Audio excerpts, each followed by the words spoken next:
Good morning, children. Today we are going to begin a beautiful story of H.G. Wells' Footprints Without Feet. And you must have guessed that the name of the book that we have as a supplementary reader is also Footprints Without Feet. Footprints Without Feet is an excerpt from the novel The Invisible Man written by H.G. Wells. This episode that we have unfolds the suspense behind the invisibility of Griffin, the scientist who misuses his ability to make himself invisible. The episode describes the misdeeds of Griffin and the numerous ways in which he causes troubles to others. It also describes the reaction of innocent people of Epping to the strange phenomenon of invisibility of a human being. Epping here is the name of the village where he visits. Writer H.G. Wells, or you can say Herbert George Wells, was known best for his science fiction novels and is often called the father of science fiction along with the Jules Verne and Hugo Gernsback. Now let's begin the story Footprints Without Feet from our supplementary reader Footprints Without Feet. The story is on page number 26 according to my book. The two boys started in surprise at the fresh muddy imprints of a pair of bare feet. What was a barefooted man doing on the steps of a house in the middle of London? And where was the man? As they gazed, a remarkable sight met their eyes. A fresh footmark appeared from nowhere. Further footprints followed, one after another, descending the steps and progressing down the street.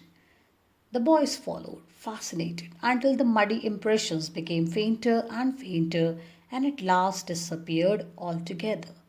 The explanation of the mystery was really simple enough. The bewildered boy had been following a scientist who had just discovered how to make the human body transparent. So, in the story, as we have learned, we are talking about a brilliant scientist who made himself invisible. Two boys were surprised to see fresh muddy impressions of a pair of feet.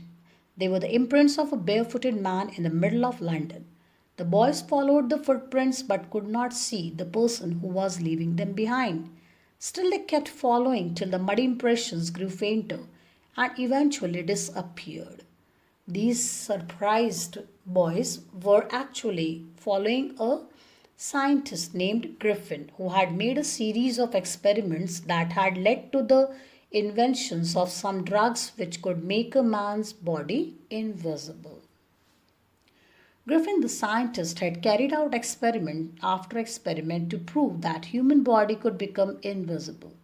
Finally, he swallowed certain rare drugs and his body became as transparent as a sheet of glass, though it also remained as solid as glass. So, Griffin, the brilliant scientist, had made himself invisible by taking some rare drug and experimenting upon himself. He became his body became, you can say, as solid as glass and transparent. Brilliant scientist though he was, Griffin was rather a lawless person. His landlord disliked him and tried to eject him. In revenge, Griffin set fire to the house. To get away without being seen, he had to remove his clothes. Thus it was that he became a homeless wanderer, without clothes, without money, and quite invisible, until he happened to step in some mud and left footprints as he walked. So the brilliant scientist had become a, an invisible man, but still he was called a lawless person. He is called, you can say, by H.G. Wells a lawless person. Why? Because his landlord did not like him and wanted to get rid of him. To take revenge, Griffin set fire to the house, swallowed the rare medicine, and then became invisible and then disappeared from his house. He then undressed himself because the medicine could not make his clothes invisible, children. Having done that, he rushed out of the house to escape being caught. He escaped easily enough from the boys who followed his footprints in London, but his adventures were by no means over. Children, here the writer says this by no means over because H.G. Wells knows that this kind of man can scare many people or can do many other things than scaring the boys by showing the footprints without feet. He had chosen a bad time of the year to wander about London without clothes. It was midwinter, the air was bitterly cold, and he could not do without clothes. Instead of walking about the streets, he decided to slip into the big London store for warmth. So Griffin was now a wanderer without any clothes, belongings, or money. Invisible and transparent, he was walking down the streets of London in bitterly cold weather of mid January. So, for seeking warmth, for clothes, he went into the London store. Closing time arrived, and as soon as the doors were shut, Griffin was able to give himself the pleasure of clothing and feeding himself without regard to expense. He broke open boxes and wrappers and fitted himself out with the warm clothes. Soon, with shoes and overcoat and wide brimmed hat, he became a fully dressed and visible person. In the kitchen of the restaurant, he found cold meat and coffee, and he followed up the meal with the sweets and wine taken from the grocery store. Finally, he settled down to sleep on a pile of quilts.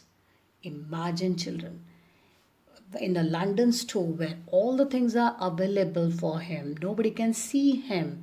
Nobody was there to see him. He went, he got a comfort there, and he was saved from not only the winter cold, but he got the pleasure of clothes, then feeding whatever he wanted, and then slept on the collection of blankets. If only Griffin had managed to wake up in the good time, all might have been well. As it was, he did not wake up until the assistants were already arriving next morning. When he saw a couple of them approaching, he panicked and began to run. So the only problem was, actually, I think children, I assume that he must have thought of taking the clothes with him because earlier he was naked, moving naked in the cold and wintry mornings and all that. So he wanted a shelter, not only a shelter, but for seeking shelter also he wanted clothes because he had to be fitting in the society that he was moving in. It means that he had to look like a man, and only when he wore clothes he would become from invisible to visible. Therefore, he was thinking of taking the clothes with him to make himself visible in the society outside. But what happened? The blunder that he committed was that he overslept. He panicked and then he began to run, but after taking off his clothes, because he had to escape, he took off his clothes and became invisible again. Otherwise, he would have been caught by the people there. They naturally gave chase. In the end, he was able to escape only by quickly taking off his newly found clothes. So once more he found himself invisible but naked in the chill January air. This time he decided to try the stock of a theatrical company in the hope of finding not only clothes but also something that would hide the empty space above his shoulder. We are talking here about the face, about the head. Shivering with cold, he hurried to Drury Lane, the center of the theatre world. Now he assumed that he will never be able to take the things from the big place like London store because there can be an alarm bell or there can be any ring or he can be caught by taking the things like that. Then other thing that he understood that was that he could not turn to be a headless man in the public. So he required something to cover his face also. So to get all these things, he went to Drury Lane. Drury Lane was a place where all the things that can be used for the theatre, for the play, are available. Like you, when we play in a theater some character or a role, then we require some clothes and the other thing like mask and hair and many other things. So he must have also thought to get all these things, and so he went to Drury Lane where he found the hunchback man, and there in the shop he could find everything that he needed.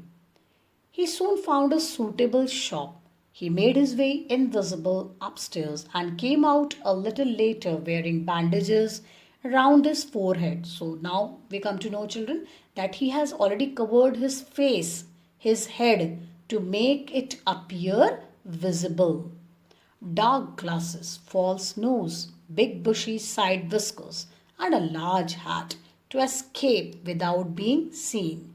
He carelessly attacked the shopkeeper from behind, after which he robbed him of all the money he could find.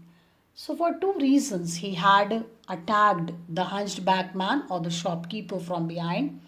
One, that he did not want that he should be seen. He wanted to escape unseen from there. And the other reason is that he wanted to rob the man out of the money that he had, because he knew that if he would move outside in the world, he would require money. Till here, we are going to do, children, today.